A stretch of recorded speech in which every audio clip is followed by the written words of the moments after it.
Anda kembali menyaksikan Sergap. Pemirsa, beberapa kali ledakan terjadi saat gudang penyimpanan logistik Dinas Sosial dan BPBD Tanah Laut terbakar. Ledakan diduga berasal dari tabung cat semprot yang terbakar.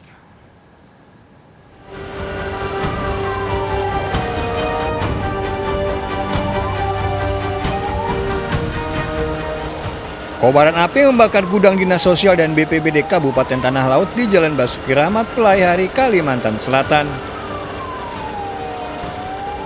Beberapa kali terjadi ledakan yang diduga dari tabung cat semprot yang terbakar. Petugas yang datang ke lokasi segera berjibaku memadamkan api. Tetap hidup. Kayaknya ada gejala timbul itu, Bang. Ada konslet gitu nah. Saat kebakaran api listrik masih menyala malah. Jadi masih nyala itu situ. Listrik itu masih hidup. Akibat kejadian ini, beberapa logistik untuk korban bencana habis terbakar.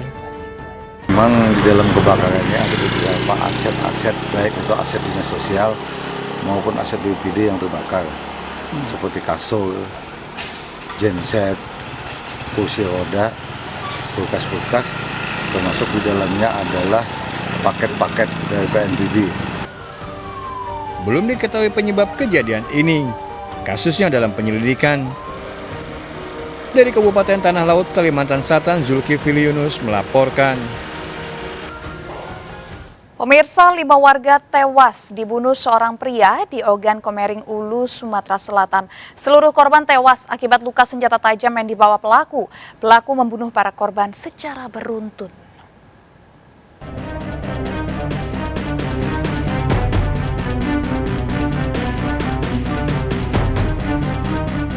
Ratusan warga Kedaton Ogan Komering Ulu mengantar pemakaman 5 jenazah warga satu dusun yang tewas dibunuh Oye.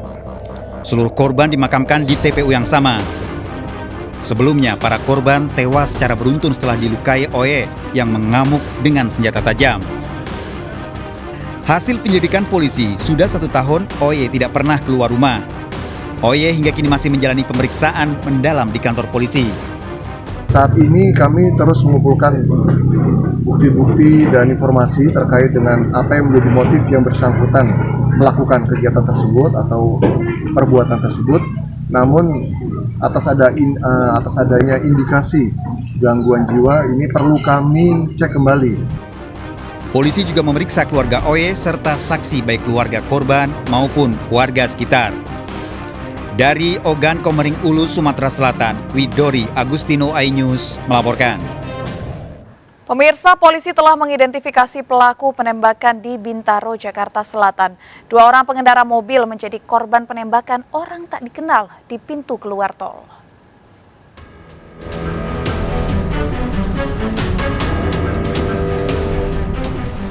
Penembakan 2 pengendara mobil terjadi malam hari di pintu keluar tol Jor Bintaro, Jakarta Selatan.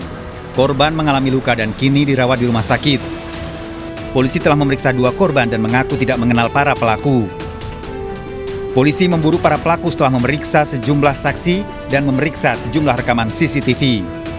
Memperoleh beberapa data, beberapa informasi, hasil olah TKP juga dapat, CCTV juga ada, identitas dari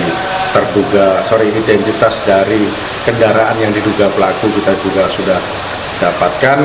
Mengenai bagaimana terjadi, ini masih dalam proses lidik. Korban penembakan hingga kini dirawat di Rumah Sakit Polri Kramat Jati, Jakarta Timur setelah sebelumnya dirawat di Rumah Sakit Pelni, Jakarta Pusat. Dari Jakarta, Helmi Sajangbati, iNews melaporkan. Pemirsa, komplotan geng motor di Indramayu, Jawa Barat mengamuk dan melukai pengendara motor yang melintas. Para pelaku membawa senjata tajam untuk mengancam para korban. Dalam rekaman CCTV, komplotan geng motor mengamuk di Jalan Raya Jatibarang, Indramayu. Komplotan ini menyerang warga yang melintas dengan balok kayu. Aksi brutal pelaku membuat warga resah dan ketakutan. 11 anggota geng motor ditangkap polisi setelah terekam CCTV.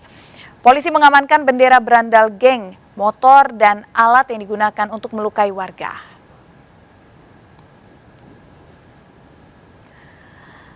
Kerumunan warga di toko kue di Sumeneb, Jawa Timur dibubarkan petugas. Tanpa protokol kesehatan, ratusan warga antri demi mendapatkan makanan dengan diskon besar.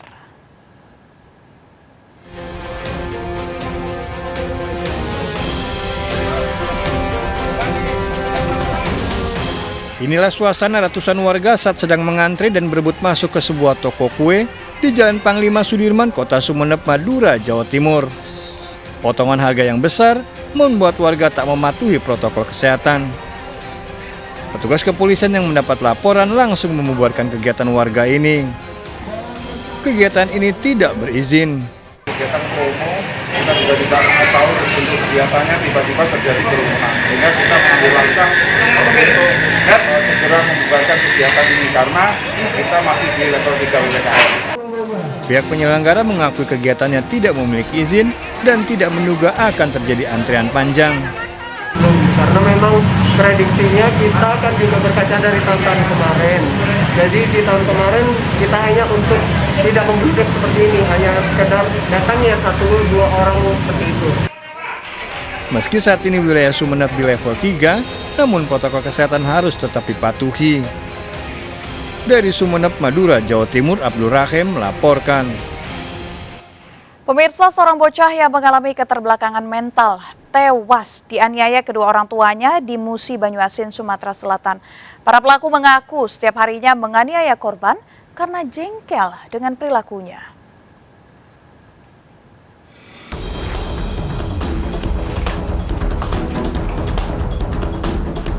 Nyawa bocah laki-laki berusia 11 tahun ini tak bisa diselamatkan. Ironis, korban yang menderita keterbelakangan mental tewas dianiaya oleh kedua orang tuanya di rumahnya di Kelurahan Mangunjaya, Musi, Banyuasin, Sumatera Selatan. Dari hasil visum Rumah Sakit Umum Daerah Sekayu, Musi, Banyuasin diketahui ada luka lebam di sekujur tubuh korban serta luka di bagian kepala dan alat vitalnya. Aan dan Samsidar, orang tua korban, mengaku kerap memukul korban setiap hari menggunakan selang dan gayung. Penganiayaan dipicu hanya karena kesal korban sering buang air besar di sembarang tempat. Tahu udah di WC. Tahu. Puji Ayu tadi. Emosi ngecer. Ya tak. Emosi, Pak. Emosi. Anak pertama ini.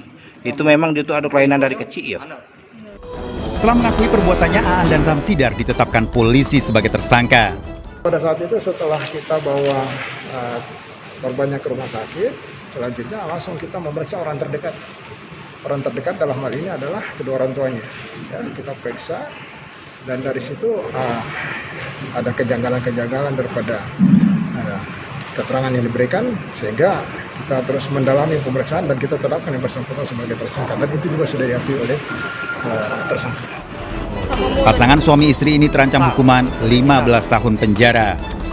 Dari Musi, Banyuasin, Sumatera Selatan, Edi Lestari, iNews melaporkan. Pemirsa, berpamitan bermain, dua anak di Lamongan, Jawa Timur tewas di dasar tambak. Korban diduga tenggelam karena tak bisa berenang. Dua anak bersahabat ini ditemukan tewas berdekatan di dasar tambak Desa Sidomukti, Lamongan. Korban yang berusia 8 dan 10 tahun sempat berpamitan pergi bermain. Namun hingga sore hari, dua korban tidak pulang sementara cuaca hujan deras. Diduga korban bermain di tambak namun belum bisa berenang.